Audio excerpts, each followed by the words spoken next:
Hey guys, welcome back. I hope you are having an amazing day. Let's get right into the stories. The first one is a pro-revenge story. To work for, let's call him Damien, was seriously the worst human being ever. He would go out of his way to mess with people he didn't like for no good reason. So, a couple of years ago, I was at a family picnic in the park, walking around with my young cousin Tyler, who has Down syndrome. Despite his disability, Tyler's a good kid, but he gets really sensitive if anyone makes fun of how he looks or his condition.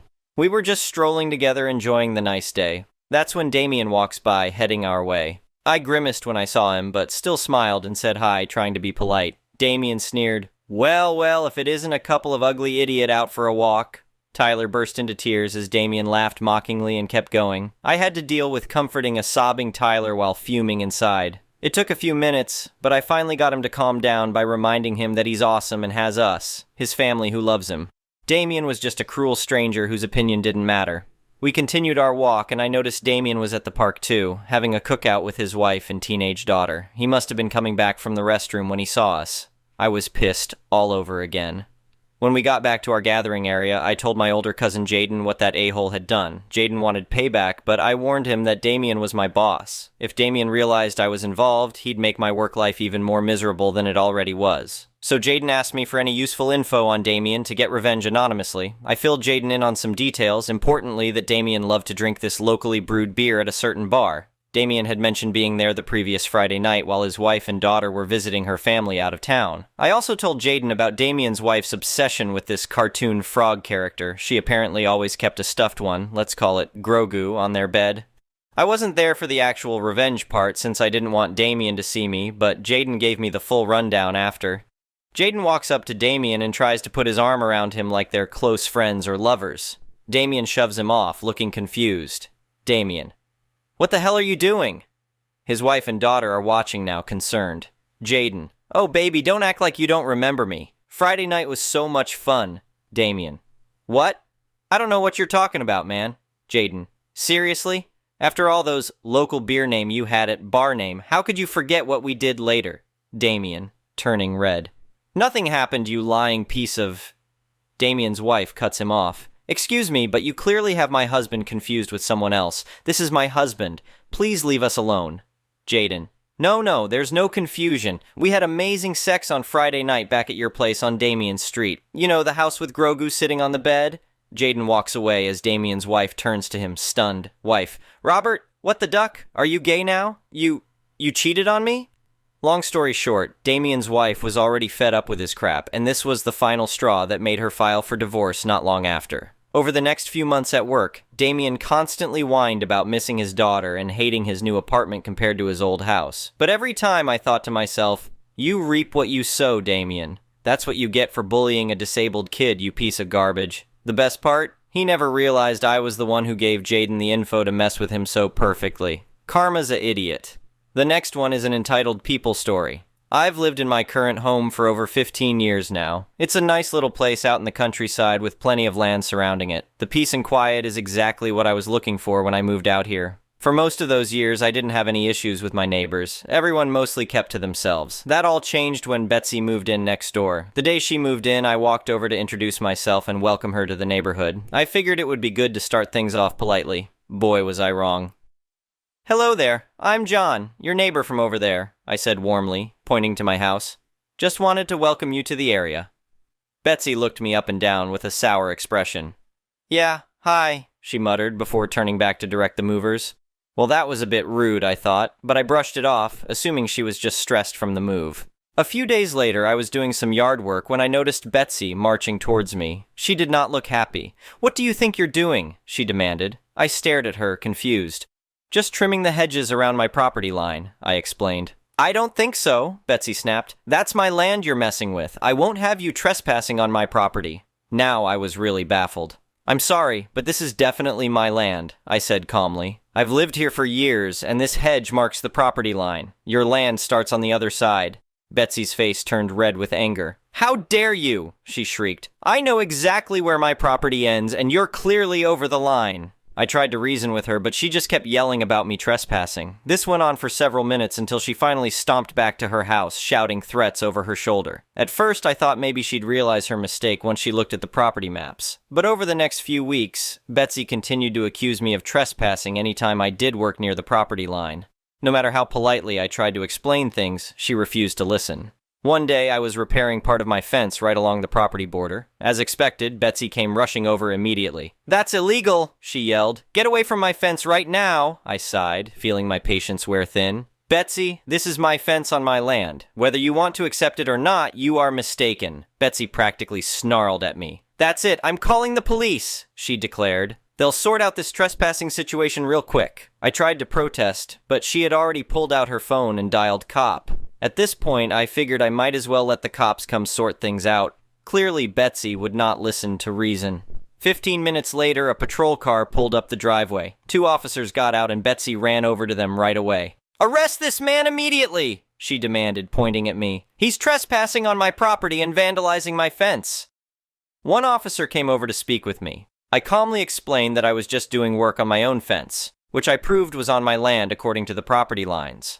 The officer nodded and said they would need to take a look themselves. I happily showed them the property map and the exact markers indicating the boundary between our lands. The second officer went to talk to Betsy, who was still ranting about me being arrested. I saw the color drain from her face as the officer no doubt explained that I was not in the wrong here. After reviewing the evidence, the police determined that the fence did indeed belong to me, just as I had said all along. They informed Betsy that she was mistaken about where her property ended. "There must be some mistake!" she cried desperately. "This can't be right!" But the officers stood firm. They warned Betsy that falsely calling the police could land her in trouble. She needed to control herself and not waste their time again. Betsy looked both furious and humiliated. She retreated into her house without another word. I thanked the officers profusely for their help. They advised me to consider legal action if Betsy continued to harass me over the property line. I hoped it wouldn't come to that, but I realized I might have no choice.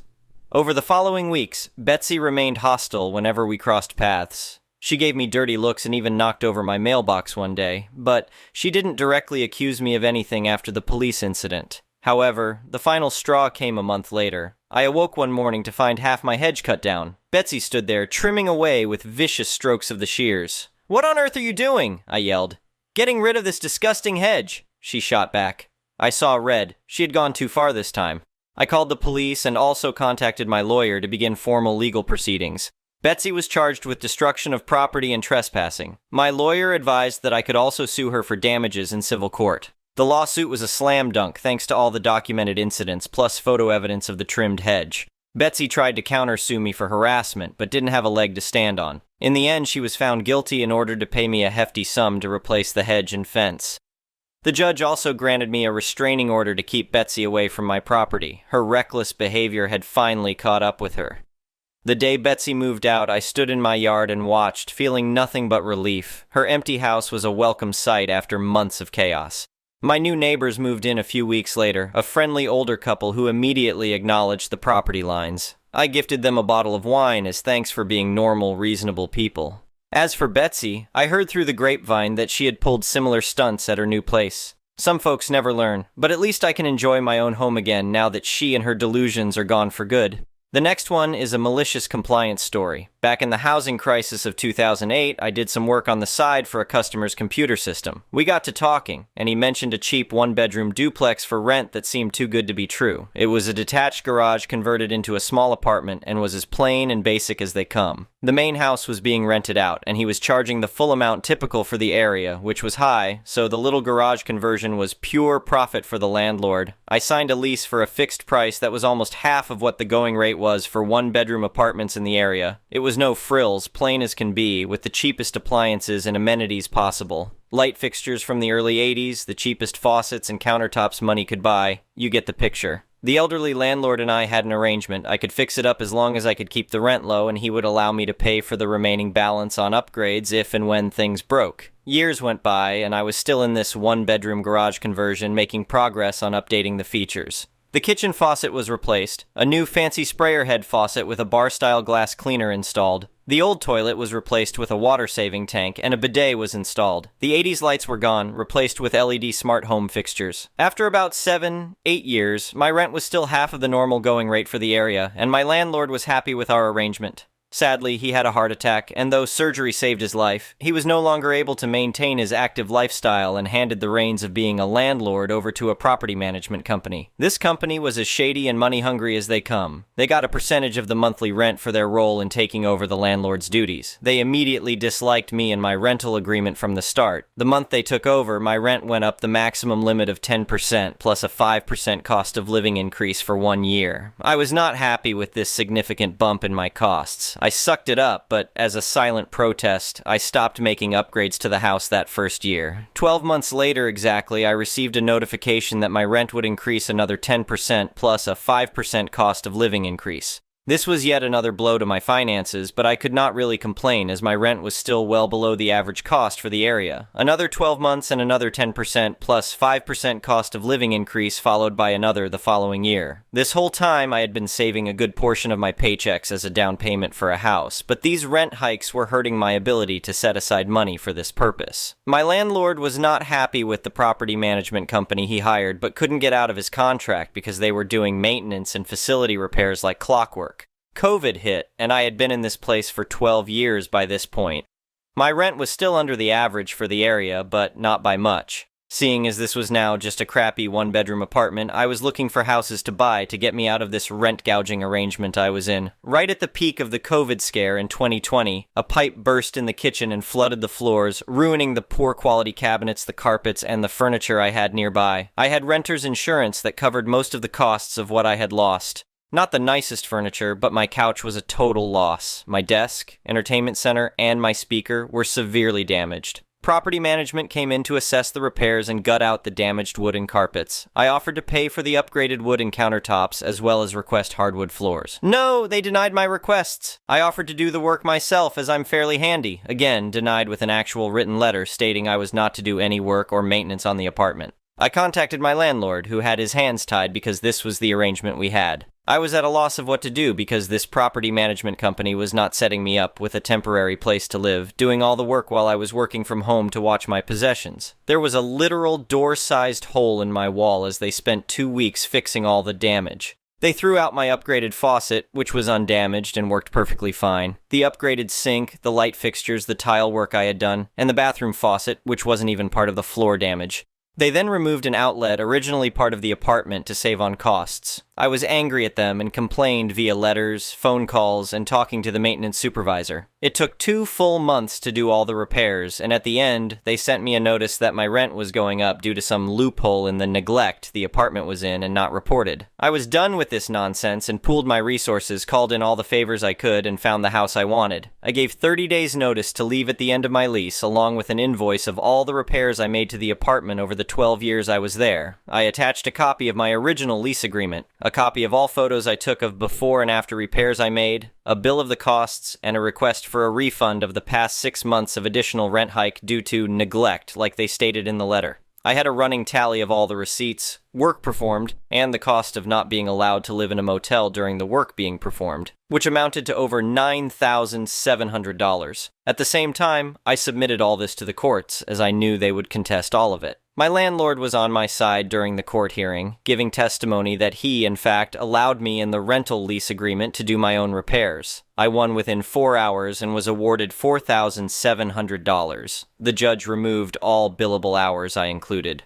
The judge was harsh to the lawyer for the property management, saying his client must obey the law and put a tenant up for housing during construction. Nearly 4 years later, I finally got my lump sum including penalties and late fees, which totaled up to $7,500. Sadly, my old landlord passed away, and his properties passed to his son, who immediately fired the property management company sometime early last year.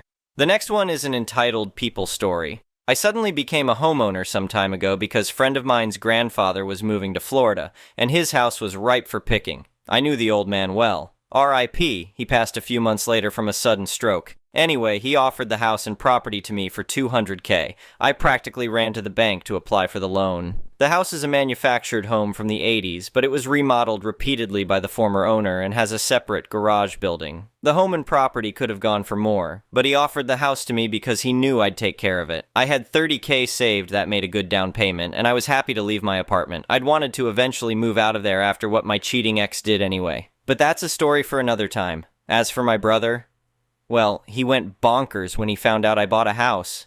He had this repeated history of copycatting me for the past decade, but there was no way in hell he could copycat buying a house with his terrible credit and inconsistent income. And he got in an argument with me over how I was just trying to make him look bad by doing something he couldn't. No, I just wanted a damn house, and the price was too good to refuse. Then he told me I should have turned it down because he had no good reason. I could practically see his screws getting looser with every dumbass excuse he made as to why I shouldn't have done it. But I pointed out all those excuses were just because I did something he currently can't. And when I bought the house, it had nothing to do with him. I just wanted to be a homeowner for the security and extra space. I finally don't have to store my camper at my parents' house. And I have a garage that I can store stuff and tinker in. I bought a camping cot, he bought a camping cot, went to the gym, he went to the gym, bought good booze, he bought good booze, or stole it from me. I bought a new TV. B bought a new TV. I bought a truck. He bought a truck. I bought a camper. He bought a camper. I bought a used portable DVD player. He bought a used portable DVD player. I went camping in a specific place. He went camping in that specific place. I bought a house. He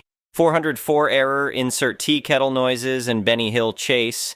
He also acted like a complete child toward me when he built his mini Ram thing. He actually confronted me and said it was cooler than my boring Tundra, because it was something original. I swear he did the dumbest mods to that vehicle, like putting twist studs in the suspension coils to raise the ride height. Well, after weeks of openly fuming about me being a homeowner, my brother suddenly acted like he had another brilliant idea. He wanted to move in with me. I laughed at him. Then he ended up demanding I rent one of my rooms to him. And for only $200 a month, utilities included, because he shouldn't have to pay any more than that since we're family. He flipped his lid when I said, "Duck no." Then he got our parents involved again. Only this time, they actually sided with him at first. Though it was mainly our mother, she and my brother showed up demanding I let my brother move in, and my brother had a crap-eating grin on his face that I could tell he was thinking he was getting his way thanks to Mommy Dearest. I said, "Duck no," to both their faces, and my mother cried that I was using foul language to her and being an ass when I had the space now. I called my dad, and he told my mom that he'd warned her I wouldn't do it and to leave me the hell alone. Mom whined my brother was living out of his camper next to a shabby house he was renting space from. I said that wasn't my problem to fix, and my brother has proven countless times that he cannot be trusted. My brother was fuming to the point of being red with veins popping out. My mom tried one more time to convince me with tears, and that just made me angrier. I went on a rant that was something like this. Bro can't buy a house, so he wanted to invade mine. I refused to ever live with my brother again. I would sooner live in the woods without electricity than with him. He's intentionally irritating as all hell. And if I had him as a roommate, I just knew he'd steal my booze, take my stuff, and invade my privacy nonstop. Not ducking happening, no matter how many tears Mom tries using on me. My mom broke down and finally conceded she'd never convince me after that rant. And she had to take my brother by the hand and leave with him because he initially refused to go, and kept begging her to turn back and make me let him move in. And then I yelled to him that it was a laugh that he called me a mama's boy before, because he'd become exactly that. And this was just like the time he tried to get our mother to make me trade vehicles with him because he felt ashamed to be driving a minivan. He yanked away from Mom, then told me to go duck myself and the horse I rode in on. I laughed and pointed out I didn't ride in on anything because I was already home. But his rattle-can horse was waiting for him in the driveway. He flipped his lid again and looked like his head was going to explode. But Mom got in front of him and told him to just go. Then he drove off in his rattle-can Silverado without her. He'd driven her there. And then I had to take her home. While taking her home, I made things very clear with my mother over why I could never trust my brother again, and his life was not my burden to bear, and then told her how little my brother was offering for rent anyway, which he'd conveniently not told her. Then I later rented that same room to one of my best friends for $600 a month, and he pays for utilities. The other 2 rooms are my bedroom and a home office. There's an extra room in the separate garage too, so my mother tried to make me let my brother live in the garage instead. There's enough room in its storage room for a bedroom. Again, I said duck no, and that's since been turned into another friend's rented room with a bit of a plywood remodel. Yeah, I kinda rented both the spare bedroom and garage room out to friends out of spite, but I wasn't letting my brother live with me in any capacity. My brother later ended up having a complete meltdown in front of our parents over how he's the older brother. He should be the one who owns a house first. He's supposed to be successful, and I'm supposed to be the big loser in his shadow. Our dad poked him with his cane and told him that's not how life works, and they had a big argument. They told him to get out and not come back until he's cooled off and learned that he's just being a pointlessly jealous a-hole. The next part I post, my brother did the dumbest thing of all. The next one is an entitled People Story. To add some context, I'm F25, and my parents are so crazy to the point to where me and the majority of my family had to cut them off. For me personally, my dad completely, and my mom calls on occasion. My mom also tries to overstep, such as inviting him to family events he's specifically not invited to. The reason is he tries to steer every conversation and attempts to talk about himself. People usually don't care or want to hear them. He argues with people, threatens their lives. And she purposely does these things knowing they'll cause an argument, and she gets joy out of it. So, needless to say, sane people don't want these issues in their lives. My dad is delusional and narcissistic to the point where he thinks he's famous and claims everyone runs up to him for pictures and says he's famous and someone he knows is making a movie about him.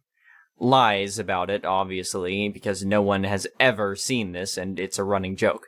People laugh at him, he thinks it's with him, not at him. He's lost all of his friends due to his poor behavior, such as arguments, belittling, non-stop phone calls. But to the story of his lies and delusions. I have an apartment, and I didn't give him my address because we aren't on speaking terms, and he threatened my life because I wouldn't give him my personal info, so he could take out loans in my name. Like, that's an obvious no. Also, I didn't grow up with him, so I barely know him. He has apparently told people he has an apartment, mine, that he lets his daughter, me, live in. This is what I've been told. He likes to pretend to be a big shot. So, I guess he told some people who needed a place to live they could stay at his spare apartment. He got my address from a family member, I assume my mom, due to the fact that no one I know speaks to him. One day, I get a call from my apartment building manager saying there are some people at the gate saying they're here to move into your unit. Is this correct?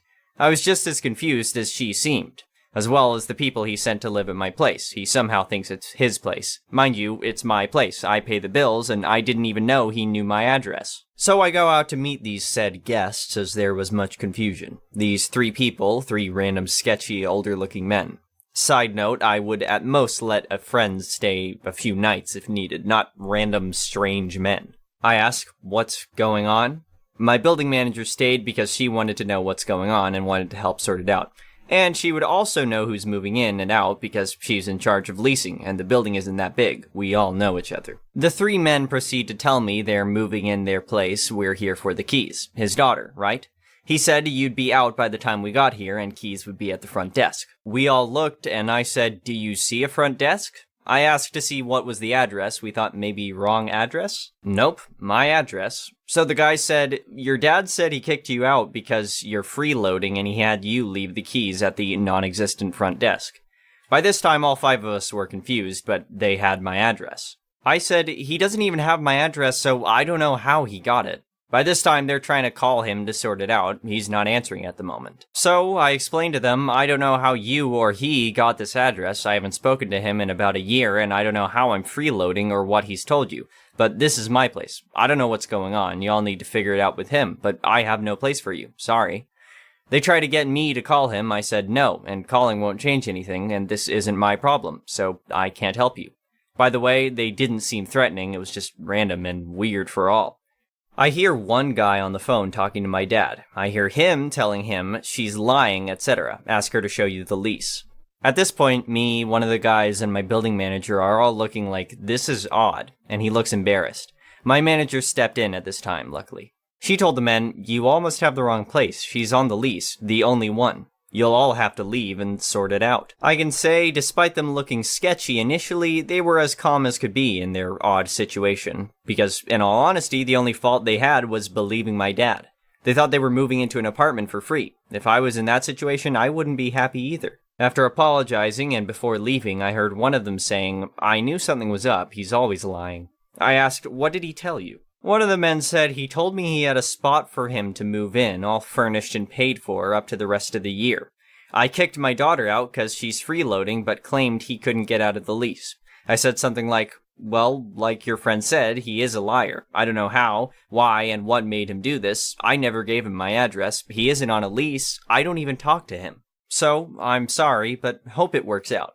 I don't know what my dad thought would happen. But like I said, he's delusional. He probably assumed all he was saying was true. Or maybe he assumed there was a front desk and whoever was at the front desk would just magically let 3 random people in. And I'd have no say? It's all so crazy that I can't even attempt to understand. There's no use. Lol. Also, I told my manager thanks, and if anyone ever comes when I'm not home, please give me a call or call 911. If I have a guest coming, I'll be home to greet them. The next story is titled, "Neighbor Demolished My Cabin and Stole My Land While I Was Absent. He Loses Everything." The Plot to Steal My Land. A story of betrayal, courage, and triumph. I never could have imagined the dark turn of events that would come from a gift from my grandfather. I was gifted with a piece of land that had been in our family for generations, a small piece of paradise that I had been visiting since I was a child. I was overjoyed at the idea of owning a piece of my family's heritage and decided that I wanted to keep it for myself. I didn't want to live on the land full time, but I couldn't bear to part with it, so I decided to build a cozy cabin where I could escape to for a few days each year. At first, everything seemed perfect. The surrounding community was friendly and welcoming, including my grandfather's old neighbor who offered to keep an eye on the land when I wasn't there. I took him up on his offer, grateful for the extra set of eyes to keep an eye on my little piece of heaven. Little did I know that he had something far more sinister in mind. 2 years after receiving the land, I made the journey down to my cabin for a much-needed break. When I arrived, I was shocked to find that my cabin was gone, replaced by a large, imposing house that took up the entire property. I approached the door, rang the doorbell, and was greeted by a man who appeared confused by my presence. "What are you doing here?" he asked, with a hint of suspicion in his voice. "That's what I was going to ask you," I replied. "This is my land, and I want to know what's going on." The man told me that the land wasn't mine and that it belonged to his cousin. He warned me that if I tried to come back, he wouldn't be so polite the next time. I was intimidated by the man's size and didn't want to get into a physical altercation, so I backed off and sat in my car, feeling lost and confused. It was then that another of my grandfather's neighbors walked by and recognized me. She invited me in for a meal and told me the whole story. It turned out that the man who had answered the door was part of a plot to steal my land. He had spread false stories about being my grandfather's closest friend and that he had been left the land. He had even gone so far as to forge fake documents to prove his claims. While I was away, he had demolished my cabin and built a house for his family to use. I was filled with a sense of anger and determination. I knew that I had to fight for what was rightfully mine, and I wouldn't stop until I had won. I went into town and spent the next few days gathering evidence and fighting to prove that the land was mine. Eventually, I was successful, and the family was forced to leave the house that had been built illegally on my land. However, my fight was far from over. I had to sue the man for tearing down my cabin, building a house illegally on my land, and using my land without permission. He tried to argue that the land was legally abandoned because I wasn't there to maintain it, but I was able to show the actual papers that proved it was mine. In the end, I won the case and made sure that the man was held accountable for his actions. I was able to reclaim my land and make sure that my family's legacy would continue. But I wasn't satisfied with just reclaiming my land and making the man pay for his actions. I wanted to teach him a lesson that he would never forget, so I rebuilt my cabin, but this time I made it stronger and more beautiful than ever. I wanted to show him that I wouldn't be defeated, that I was stronger than the trials he had put me through. The day I moved into my cabin was one of the proudest moments of my life. The man who had betrayed me and tried to steal my land saw what I had done and knew that he had lost. He had underestimated the power of a person who stood up for what was right and wouldn't be defeated by adversity.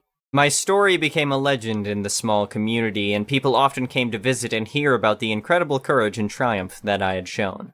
I was proud to be known as the person who stood up to a corrupt system and won. And every time I looked out the window of my cabin, I was reminded of the incredible journey I had taken and the lesson I had learned. That no one can take away what is rightfully yours, and that if you stand up for what you believe in, you can overcome any obstacle. The next story is titled, Entitled Ex-Husband Gets What He Deserves. After dealing with my husband, 29M, cheating on me and loudly disrespecting me for 2 years, I, 23F, finally left him 4 months ago. He assumed no responsibility for the marital bills, and I had to sell the house and his truck by myself. When I left him, there was also a $400 phone bill in both of our names. I ended up just paying the overdue bill a few months ago under the stipulation that my ex-husband gives me $200 for his share. He did give me $90, but then he laughed at me for expecting him to pay the other $110, stating that he doesn't owe me anything.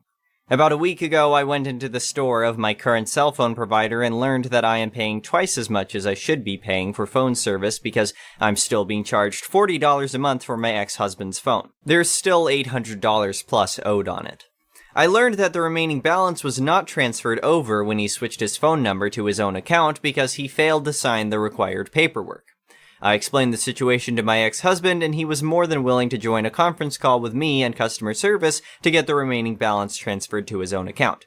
We had spent approximately 20 minutes on the phone before my ex-husband told the customer service woman that he's making payments on his own phone through his own account, that he doesn't have a clue what I'm talking about, and that whatever I have called to inquire about, it is clearly not even his business. Then he hung up. So today, I spoke with customer service again and learned that I technically own my ex-husband's phone, since it is in my name. So I made a police report, I reported the phone as stolen, and it is now flagged and shut off. The last story is titled, I Don't Care What You Are, You Can't Park in My Spot. I am a paramedic in a place that has some HOAs and apartment complexes. We hate responding to the apartment complexes because there's nothing but assigned parking and no fire zones. Basically, if we can't find a space to fit in, we have to block the road. My agency also uses first responder vehicles and ambulances. The first responder, as implied, usually arrives first, so we do our best to leave room for the ambulance to fit in.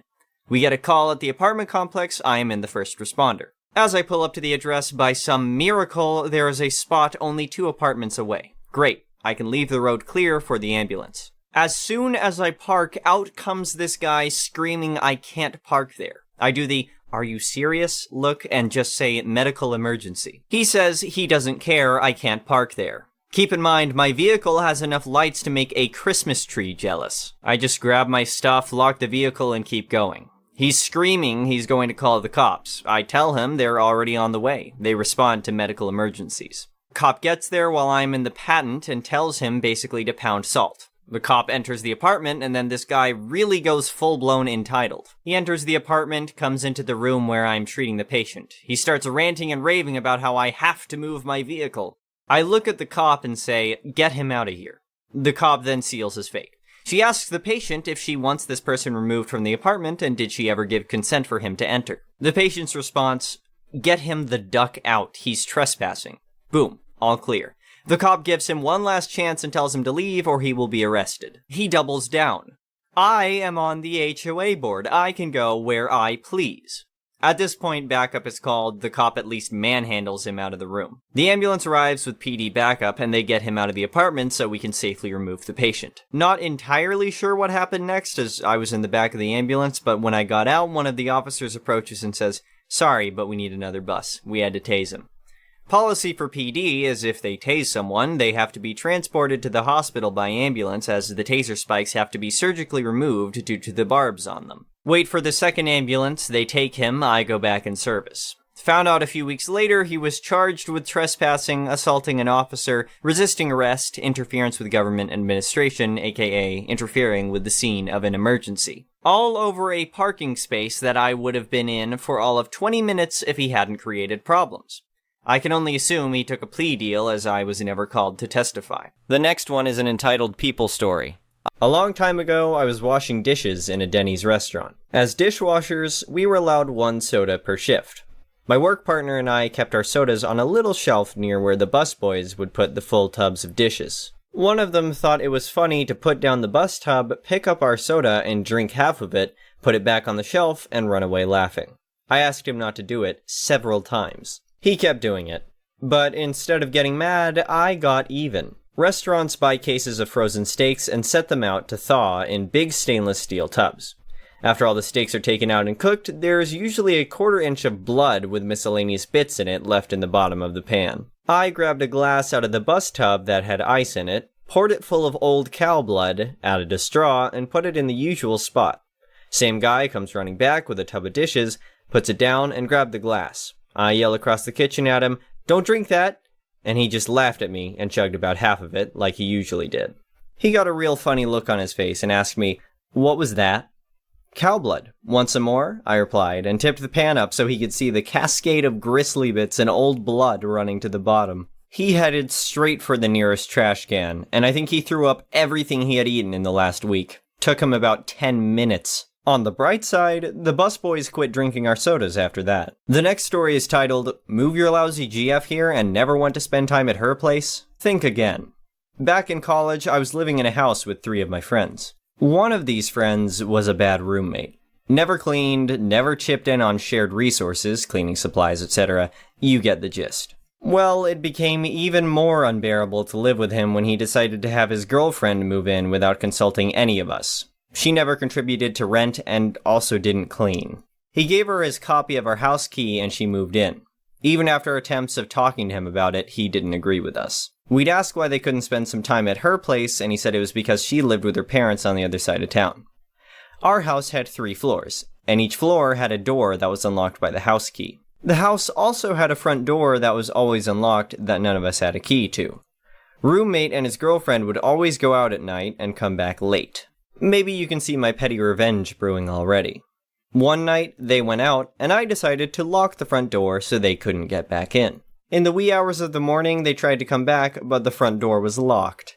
After banging on the door, trying to throw rocks at our windows, etc., they finally gave up, and he was forced to go back to her place where he should have been all along. Had to get an Uber to go all the way to the other side of town, too. Play stupid games, win stupid prizes. The next story is titled, "Ghost Me. I Don't Know You Anymore."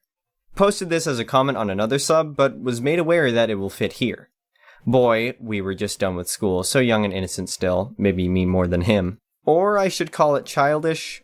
Took me out on a few dates. We kissed and danced and just had fun. About a month in, my family and I went on a trip that was planned months in advance, and he still had to work. There was no cell reception where we went. I was walking on sunshine. Came back after 4 days. He and our other friends came to tell me that he started seeing one of our friends' friends in the meantime. Crushed me. Invited me to a party or sleepover that night, which I declined as I didn't want to see the new couple.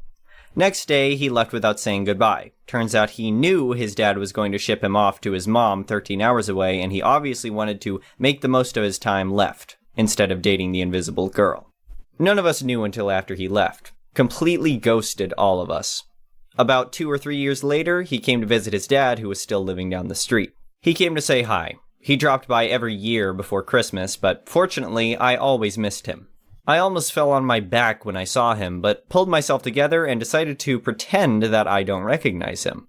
The more he tried explaining who he was, the more I pretended to assume he is a friend of my brother's and apologizing for not knowing all said brother's friends.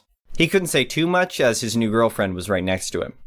After a minute or 2, he gave up and let me call my brother, whom he was also friends with back then. They spoke a minute or 2, and he left in a hurry. I never saw him again. The next story is titled, "Neighbors Steal My Parents' Property." Claims he's the landowner and calls 911 on them for trespassing. There are not many things in life that can get me angry over the top, but messing with my parents is one of them.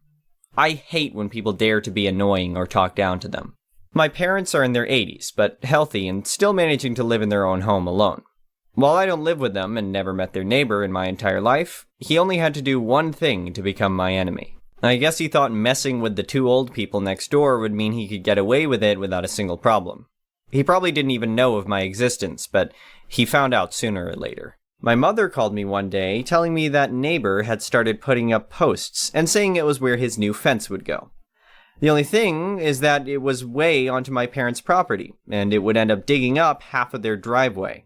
They have a little bit of an odd driveway where it wraps all the way into the back of the house, since their garage is back-facing for some reason. His new fence was going to be where my parents had concrete and wouldn't allow them enough clearance to get their car back to the garage. On the behalf of my parents, I decided to go next door and talk to the neighbor myself.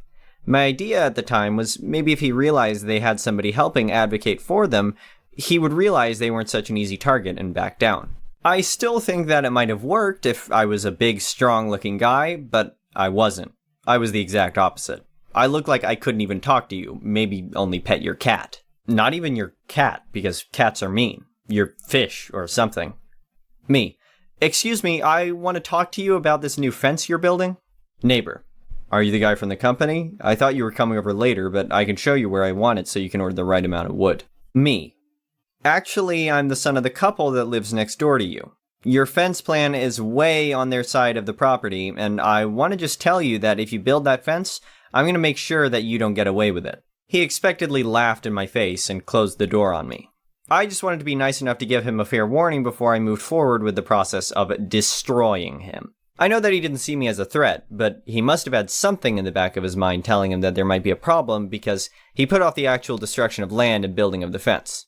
My wife was a lawyer, and when I went home, I talked to her about what steps would be best to take. First, we decided that it was best to have all the paperwork related to the land in hand. My parents needed to have all the documents necessary just to be sure no one could fool them. We decided to have a survey, and then see how we approach the situation. Unfortunately, it took a while to get the survey, and in the meantime, neighbor, I guess, wasn't worried anymore, and started destroying my parents' property to build his fence. When the report came back, it turned out that not only did my parents own the land he was building the fence on, but also owned a small portion of my neighbor's property as well. I took the report and brought it to neighbor, warning him one last time to stop what he was doing and pay for the repairs for the damage he had done. I guess this guy was pretty cocky, because even with proof in front of his face, he didn't care, and told me to not come to his house again or else he would call the police. I hired a lawyer and we started doing all the necessary legal steps. A formal document was sent to neighbor requesting to put a stop to his construction and pay the money for damages. Once that got ignored, we were able to take him to court where a judge would force him to accept what was on the document. There was no question of if he was going to have to stop and pay to fix my parents' driveway. With what the survey found, though, there was something else potentially at play.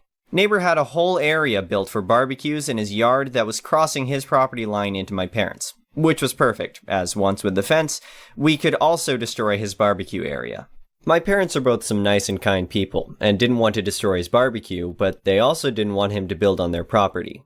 As the lawyer was getting the case ready and we waited for a date, some other things happened. The neighbor continued building the fence without a problem. And one morning, my mother wanted to have a little picnic on the grass in the yard. The neighbor saw her and quickly called the police, telling them that my mom was trespassing. When the police came, my mom explained to them everything about the fence and the lawsuit. The police left and encouraged my mom to enjoy her picnic, but she couldn't, as he kept insisting and shouting at her. And that's when my mom called. When I heard what she said, I drove there as fast as I could. Me. Aren't you ashamed of yourself? Neighbor. That's my property, and I don't want your old mother on it. After hearing those words, I called my lawyer and asked him to speed up the process. And then finally, the day came. The lawyer was more than capable of destroying neighbor than I would have imagined. The only defense he really had was his survey that was from an unreliable source. When he tried to argue there was no way for him to know that his wasn't accurate, my lawyer showed that he signed the certified mail that included a survey as well as legal documents stating to stop his construction. His other argument was that he needed a fence to be placed there due to trash, noise, and other annoying things my parents supposedly do. The judge didn't seem convinced that two elderly people were being so loud or unpleasant that a fence needed to be built. But anyway, it didn't matter, even if his arguments would have been good, because he was building on their property. But of course, as expected, he lost. He had to pay to have the driveway fully repaired, his barbecue removed, and a new fence was built, now much closer to his house than he wanted it to be. My parents were just happy to get some peace, and I was glad neighbor learned not to mess with them. Just because your neighbors might be old doesn't mean that they're easy targets to take advantage of. Stop messing with older people, they're tired enough. They don't need all your drama crap. TLDR, after my parents' neighbor tried to build a fence on their property, I warned him to stop, and he doesn't listen to me, so I prepare to sue him. I get a land survey that shows that he's building on their property, and that even a part of his barbecue area is passing on their property too. He doesn't stop again after a formal warning, so we end up in court. His excuses get brushed off by the judge, and he's told that he's fully in the wrong. He must pay to repair the damage he caused to my parents' driveway and remove his barbecue.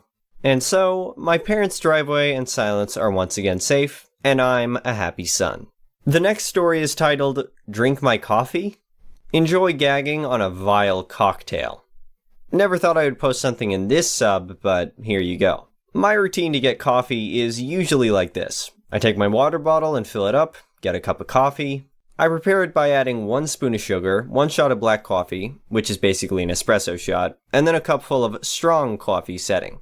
Perfect for how I like it. I bring the coffee and my bottle to my desk, and then go off to pee. That way the sugar dissolves and the coffee cools a bit too. I have a colleague who's also become a close friend. He started this annoying thing to take a sip from my coffee. He doesn't like coffee, doesn't drink it, a tea guy through and through. When I come back from the washroom, he'll grin at me and then take a sip. He only does it to annoy me, and it works.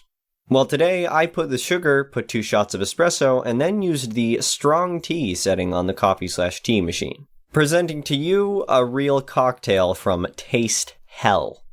I kept the cup of vile liquid on my desk and went to pee. As I come back, my colleague grins at me, picks up the cup, takes a sip, and spews it out. It was glorious. Hopefully, he's learned his lesson.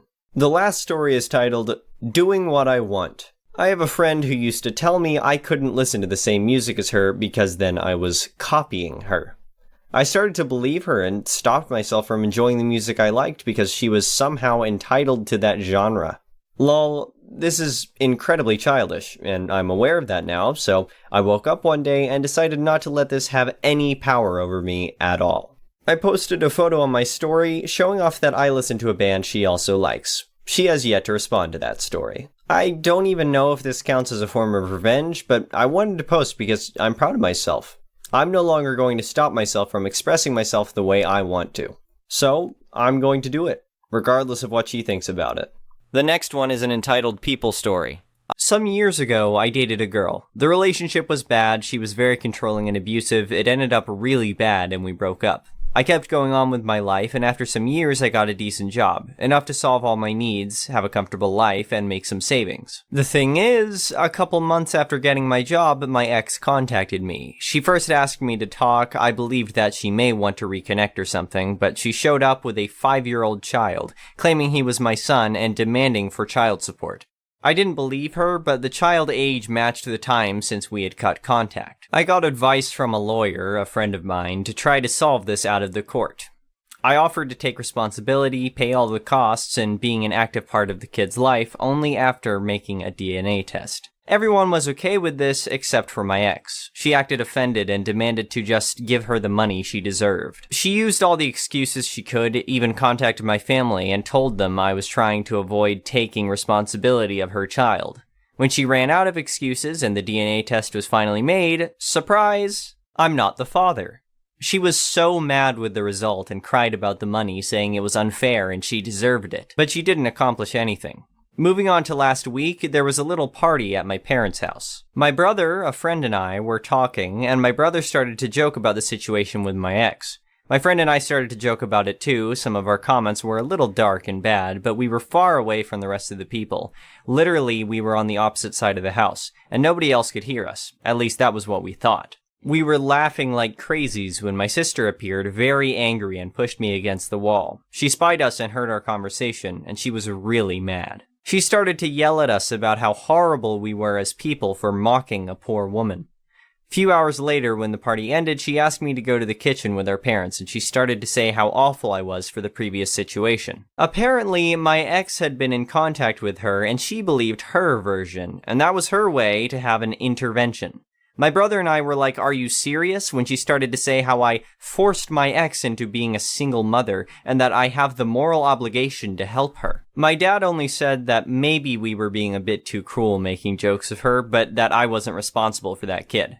My mom then surprised all of us when she said, "Even if the kid is not yours, you're making more than enough money to support the child, you should have helped her." Since then, I had been receiving texts. My dad and my brother are on my side, saying I'm not responsible for her, but my sister is telling me how horrible I am for ruining their lives.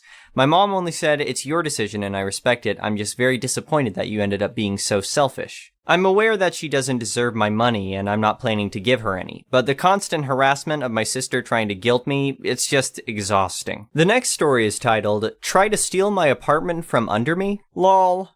Back in the mid-90s, I was a single guy in my late 20s, and if I'm being honest, a bit of a man-child. I had a job that paid just enough for me to pay rent and go out drinking every night. I was a regular at a bar, and it was there that I met two ladies who were around my age. They had just had their roommate move out unexpectedly, and they were looking for someone to fill the vacancy in their 3-bedroom apartment. The rent was cheap, only $350 a month for each of us, and the location was ideal, close to everything. Plus, the heat and electric were paid for by the doctor's office below us, making it a unicorn of a place for me, especially since I was paying that alone and utilities at my previous place.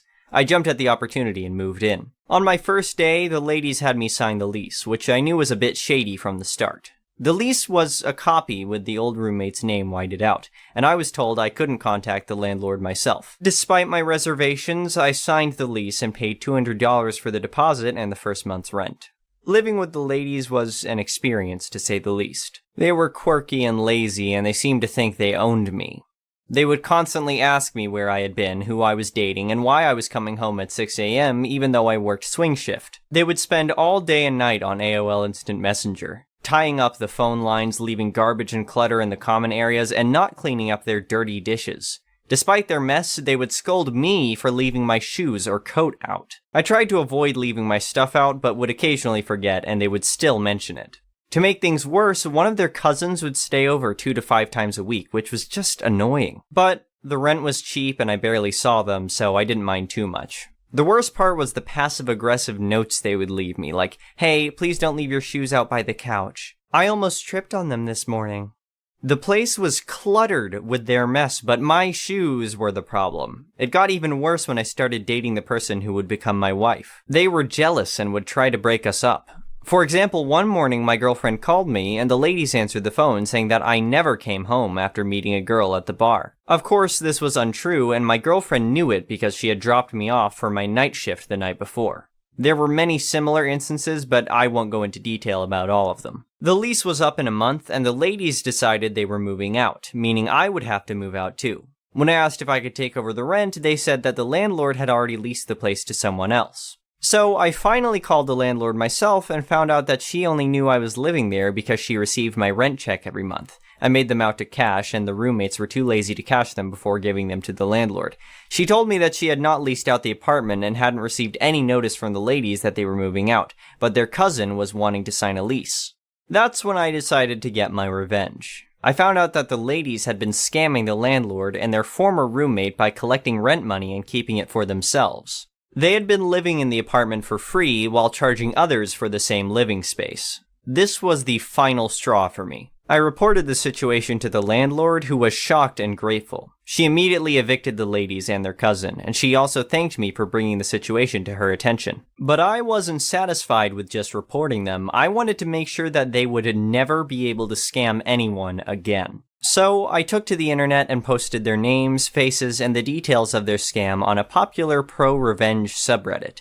I made sure to include all the evidence I had collected, including copies of the lease and the notes they left me. The post quickly went viral, and I received hundreds of messages of support and thanks from people who had been scammed by these ladies in the past. A few days later, I received a call from the local news station. They had picked up my story and wanted to do a follow-up. I agreed, and the ladies were publicly exposed on the news, ruining their reputation, making it nearly impossible for them to scam anyone again. It was a small victory, but it felt good to know that I had stood up for what was right and protected others from being scammed. In the end, I moved out and found a much better place to live. I never heard from the ladies again, but I heard through the grapevine that they had moved out of town and changed their names. I felt a sense of closure and satisfaction knowing that I had gotten my revenge and prevented them from hurting anyone else. The next story is titled, "Evil Mama Bear Told Me to Use My Own Money." So, I did.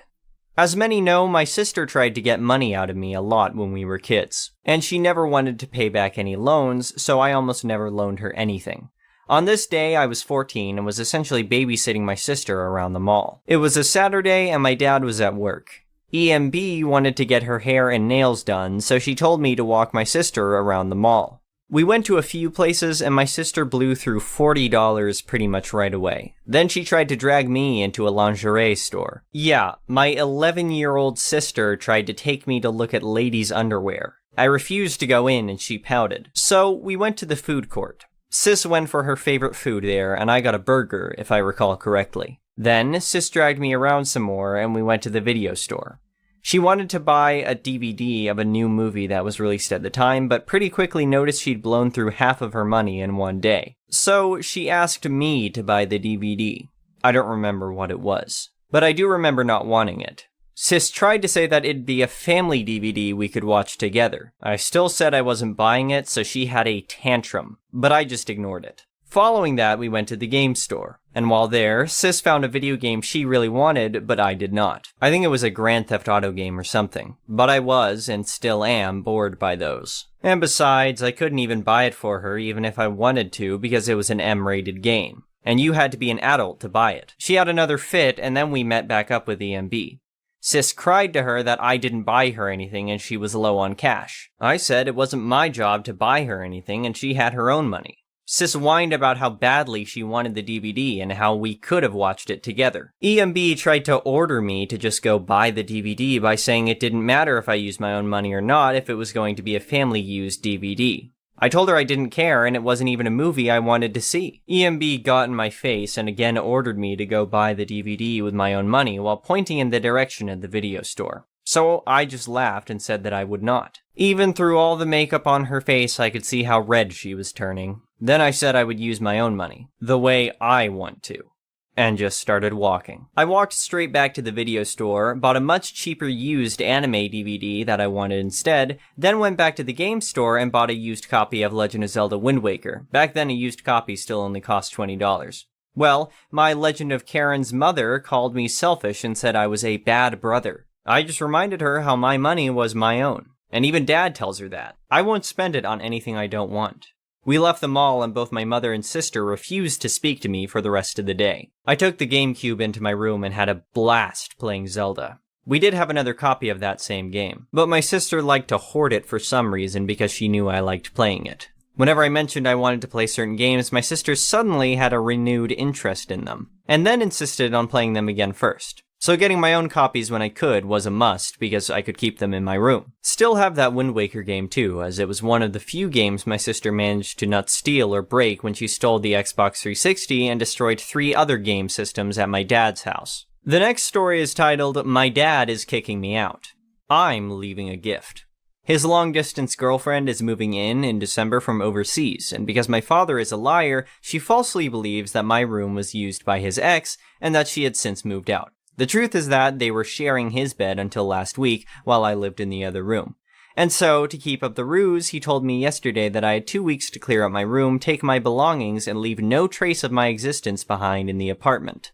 His girlfriend is apparently a clean freak, and my dad is desperate to make a good impression. Hence me getting kicked out. So right before I leave, there's going to be an accidental spill of tuna juice on the living room rug, and there will be honey and sugar in inconspicuous corners. I think the ants will love it.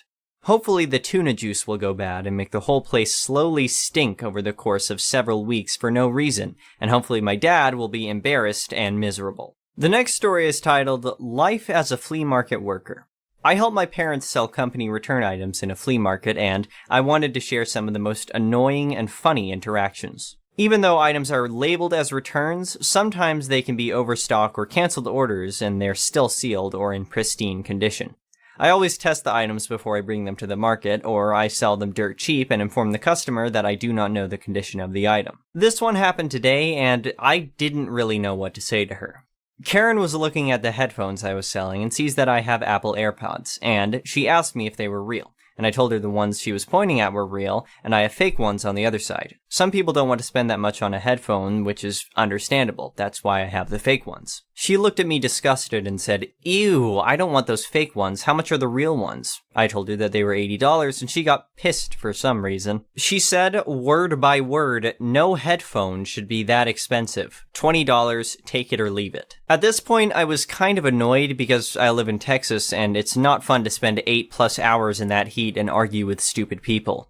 I told her that I sell the fake ones for that much, and there's no way I'm selling them for $20. FYI, the AirPods were second-gen ones, and they were open box new. The wrapping paper around the headphone was still there, and it had 3 months of warranty left. She ugged, and started to look at the other headphones I have, and saw the Powerbeats Pros, which are the second most expensive headphones I have. The first one being Sony WH-1000 XM4s. She asked me if I could do $20 for that one. I told her that since they're still sealed, I'm asking $150 for those, and she had a shocked face. She left angrily and I didn't see her again, fortunately. The next one is an entitled People Story. I worked at a pet insurance company a couple of years ago. Anyone who has worked in customer services or in insurance will know. It's a job from hell.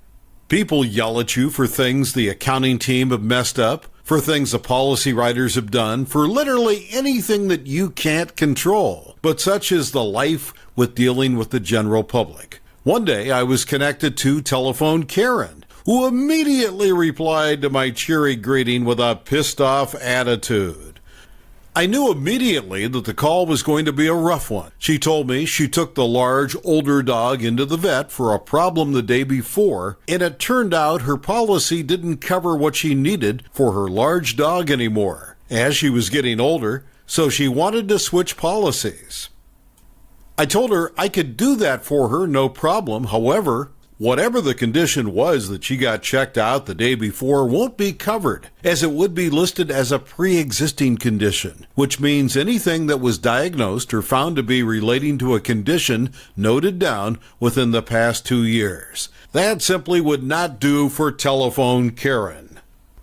She started negotiating what she wanted me to do, which was essentially to move her over to another policy, one that would cover the condition her old dog was going to have for the rest of his life. It seems all the previous conditions, too. And if I could take the price down a bit, that would be great. I told her there really are only 2 options: to keep the policy she had, as it did cover a bunch of other things for her dog that I could see in this file, or cancel and have no conditions the dog has been diagnosed with in the last 2 years covered at all, with any other policy she would take out, with our company or otherwise. I explained that there was literally nothing else I could do. Those were the policies as they were written, and I did not make the rules. My telephone manner was calm and polite. I didn't go out of my way to make her mad, just gave her the facts. Telephone Karen started yelling demands and all sorts of curses down the phone, at which point I turned the call's volume down a bit and checked my phone for messages and stuff. This is common. We customer service reps do not have to be at full attention if you're going to come at us with total nonsense. When Telephone Karen had finished, I reiterated the policies and my lack of control to do anything other than the options I gave. She screamed, literally screamed in my ears, "Just go ahead and cancel the policy then, you bitch," and hung up on me. The rules for cancellations were very clear in my job. If a customer said they wanted to cancel, we had to do it immediately. If we did not, and another payment goes out, etc., we, as individuals, could be sued and lose our job in the same day. So I asked my manager over and explained the situation that I thought TK had told me to cancel out of distress, and she confirmed. I had to. If she asked me to, it didn't matter in what context. So that's exactly what I did. I had it on record that she asked, well, screamed at, me to do it, and we had to cancel a policy if a customer asked us to. I knew the cancellation email had reached her as soon as one of my desk mates flinched after they greeted a new caller. I had a sense that Telephone Karen was about to claim another victim with her screeches, so I motioned for them to transfer her to me. I greeted her cheerily again, and she seemed to get even more angry than before. Hearing that she had been transferred to the person who had followed her idiotic order, she asked me, who do I think I am? Canceling her policy without her permission. And I reminded her that that was the last thing that she asked of me before she hung up on our previous call. That made her all the more irate. She demanded I reinstate the policy, but I couldn't. It was canceled. The deed was done. I told her I could set up a new policy, and she begrudgingly said fine. And while I ran through the policy she wanted, I went through the script we have when setting up a policy. And at the part where I said, and no conditions that have been diagnosed or been linked to a condition in the last 2 years will be covered. Telephone Karen interrupted me and asked that conditions her dog had previously been covered would still be covered, right? Right? Wrong? Idiots? They're all now pre-existing conditions. Telephone Karen lost her mind. And blinded all over. She wanted to speak to the manager, who I'd messaged with the situation all along, as I knew TK was going to ask for a manager. They always do. The manager told her the same thing I did. I'd canceled the policy and she had asked me to, as we legally had to. I was listening to the conversation and TK said, but I said that when I was angry at that other woman. I didn't mean her to actually cancel my policy. To which my manager replied, well, I'm sorry about that, but keep this as a lesson for the next time so you'll have the mind to stop and calm yourself down before you say something you'll regret. Moral of the story. Just because you say something you don't mean doesn't mean it doesn't have consequences. Think before you speak to people who are just doing their jobs and don't have any wiggle room on policies that they don't write and can't change. The next story is titled, Crazy Lady Tries to Call the Police on My Dad's Friend for Being on His Own Property. Now, this happened many years ago and isn't my story, but my stepfather's. It's always given us great laughs when we think back to it, so I thought I'd share. My stepdad was a very intelligent and versatile man.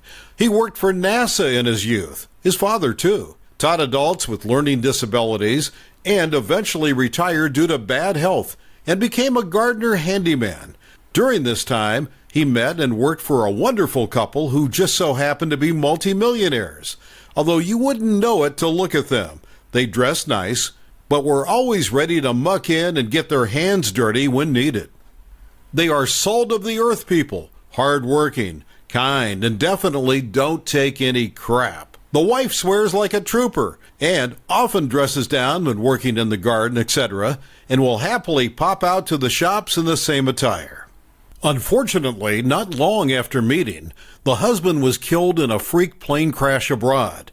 He was piloting and testing the plane ready to buy when a freak wind took it and crashed it just after takeoff. He was killed instantly. His wife was obviously devastated and soon became a fast family friend of ours, as my dad helped her with everything in her giant house. Think actually a small stately home with grounds, and around the businesses she still owned, which just so happened to be in one of the most affluent areas in our city.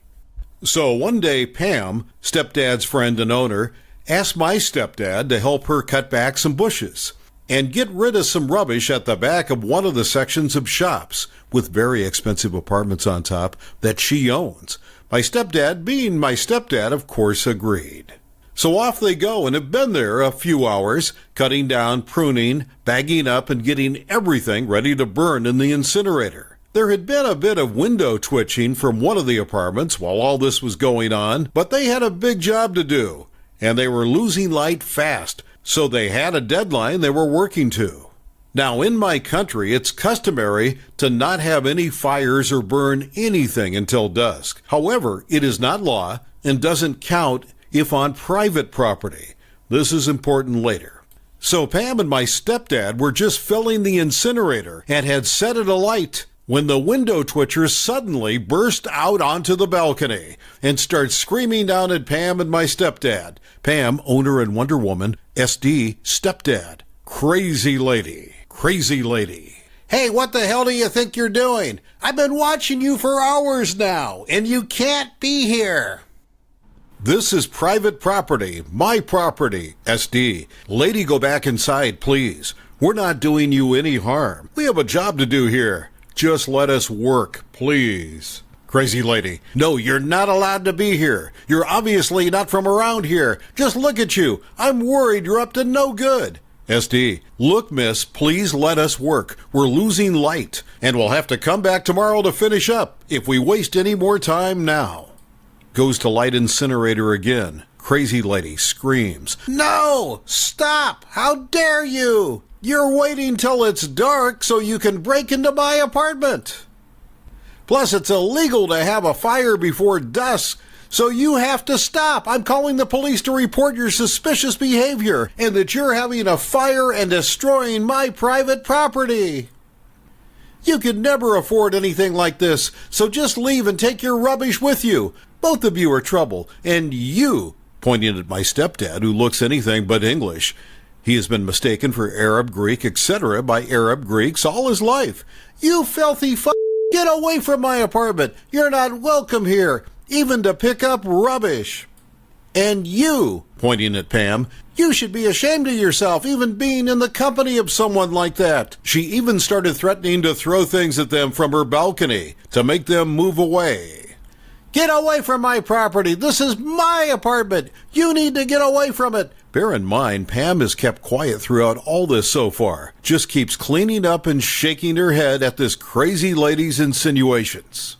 The incinerator had started to burn properly now when the crazy lady screamed and started shouting about calling the police and having them arrested. Pam had finally had enough and shouts, Pam, listen here, you crazy ducking idiot. You go ahead and call the police on us. I'll have you arrested for false accusations and harassment. Crazy lady, hi, you have no power here, you scum. I'm calling the police, and you and your friend will be sent back to where you come from. Pam is Caucasian and looks very Caucasian too. Pale skin, white hair, etc. That must have pushed Pam over the edge, as at this she spins around and screamed at the crazy lady. Pam, right now I'm calling the police. You stupid cow. Not only have you harassed us, threatened us, but now you pushed it too far. Listen here, lady, I can burn whatever the duck I want on this property, regardless of the time of day. I'm doing it at dusk to be courteous to you, but you've ducked that now. This is my building. I own the whole thing, including the apartment you're currently sat in. That's right. I'm your landlord. We have been here today cleaning my property because it's overgrown, and you hadn't bothered to do it, even though it's a condition of your lease tenancy contract. So, as a result of the blatant disregard and breaking of your tenancy, plus your disgusting attitude today along with the threats, I feel I may have no option but to not renew your tenancy contract when it expires, which is very soon, and request that you start making other arrangements as soon as possible.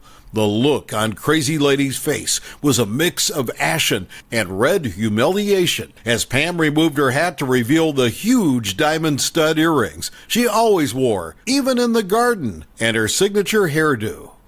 Crazy Lady's face dropped, and she ran inside, slamming the door and pulling down the blind. Pam and SD continued with their work, now pretty much in the dark, but the incinerator was still burning brightly. They both returned the next day to continue with the work they needed doing, and not a peep from Crazy Lady. Pam decided to have an ask-around of the other neighbors of the apartments and the shops downstairs to see if that particular neighbor had been giving anyone else problems. Guess what?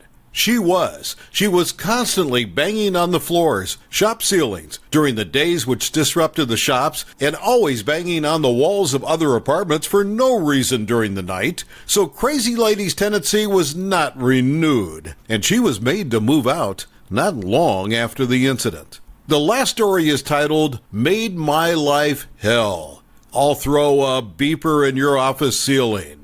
I joined the Army, and my first duty station was Okinawa, Japan. It's a beautiful island with awesome people and delicious food. I hated my unit. My 1SG picked on me. My first line was the worst, though. She wanted to give me non-judicial punishment and was trying to build a file. The problem is she had nothing on me.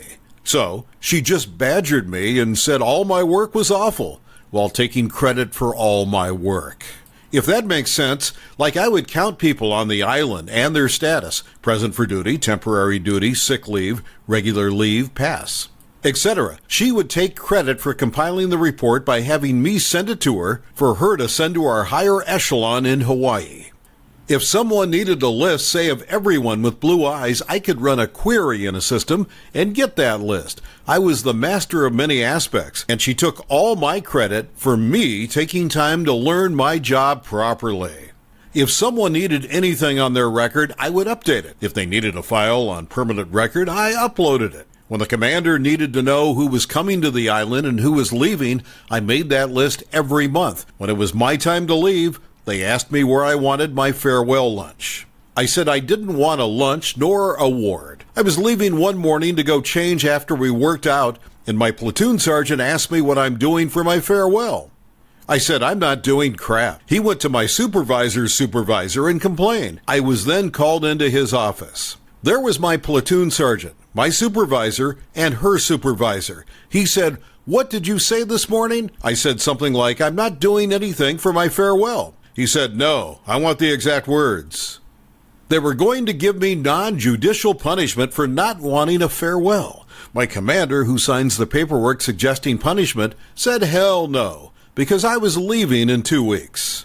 Non-judicial punishment is one of 4 things up to doing all 4: loss of rank, taking a pay, restricted to base up to 45 days, and extra duty for up to 45 days. It made no sense, honestly, to put in the paperwork on a departing soldier.